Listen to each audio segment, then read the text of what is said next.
ஆளி வீண் செவிடாங்க என்று பேசக்கூடாது. அப்ப நீங்க மட்டும் வாய் சொல்ல பேசலாமா? நான் விஷயத்தோடு பேசுறேன். நான் விஷயத்தோடு பேசுறேன். நாங்க விஷயம் இல்லாம பேசுறோமா? நீ வீண் வாதம் பண்ணனும் முடிவோடு வந்திருக்க. நான் விஷயம் கொடுக்கணும். நான் எவ்வளவு வேணா பேசிருக்கேன். ஒரு பெண் மகளை எப்படி வாழ்த்தணும் தெரியல. கண்ணைக்கு போய் வாழ்ந்தா கண்ணைக்கு கணவனோட ஒரு 100 வருஷம் வாழ்ந்தால நீயோட வாழ்ந்தாங்க சொல்லுங்க. நான் வேணா நீங்க சொன்னதை நான் ஏத்துக்கிறேன். முதல்ல உன் சந்தேகத்தை தீர்க்கணும். கண்ணகிக்கு வள்ளிக்கு சம்பந்தம் உண்டு. என்ன சம்பந்தம் உண்டு? சம்பந்தப்படுத்துறேன். சம்பந்தப்படுத்தலைன்னா இனிமே இந்த வேஷமே போடல. போதுமா? சபையர்களுக்கு முன்னால நான் என்ன கிறுக்கனான்னு கேட்கிறேன். ஒரு வள்ளியை வாழ்த்துகின்ற பொழுது கண்ணகின்னு ஒரு வார்த்தை வருது. இந்த அம்மா இருக்கு பிடிச்சா நமக்கு மான மரியாதை போயிருமே. எனக்கு அறிவு இல்லையா? நீ என்ன தொடுத்தாலும் இல்லைன்னு பேசுவேடா.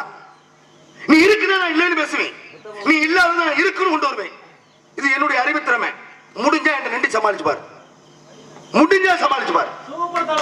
அப்படின்னு ஒரே ஒரு விஷயம். சபையோர்களுக்கு முன்னாலே கண்ணகி போல வாழணும்னு இந்த அம்மாவை வாழ்த்துறது நான் தான். அதுல எந்த மாற்றுக்கிறது கிடையாது. நான் இல்லைன்னு சொல்ல முடியாது. ஏன்னா ஒளிநாடா ஓடிக்கிட்டே இருக்கு, நேரலை போய்கிட்டு இருக்கு. நான் போய் சொன்னாலும் இங்க மறுக்க முடியுமா? நான் ஏன் வாழ்த்துறேன்னு அதுக்கு போல கேளுங்க. ஒரே ஒரு விஷயம். பாண்டிய நாட்டை ஆளுகின்றான் பாண்டிய நெடுஞ்செழிய மன்னன். நல்லா கதையை கேட்டுக்கிற நல்லா உட்பிரிவு இது. நல்லா கேட்டுக்குங்க. பாண்டிய நாட்டை ஆளுகின்றான் பாண்டிய நெடுஞ்செழிய மன்னன். அப்படி ஆண்டு கொண்டு இருக்கின்ற பொழுது உன் சந்தேகத்தை தீர்க்கிறதுக்காகத்தாமா சொல்றேன். நீ எப்படி நீ கேட்க போச்சு? நான் என்ன விதையிலே வாழணுமா, வாழாவட்டியா வாழணுமா? கண்ணுக்கு புருஷன் கூட வாழ்ந்தாளா? நான் அப்படி என் புருஷன் கூட வாழாம நான் வாழாவட்டியா இருக்கணுமா? ஒரு பெரிய மனுஷன் என்ன வாழ்த்துறிய? உங்களுக்கு எல்லாம் அறிவு இருக்கா?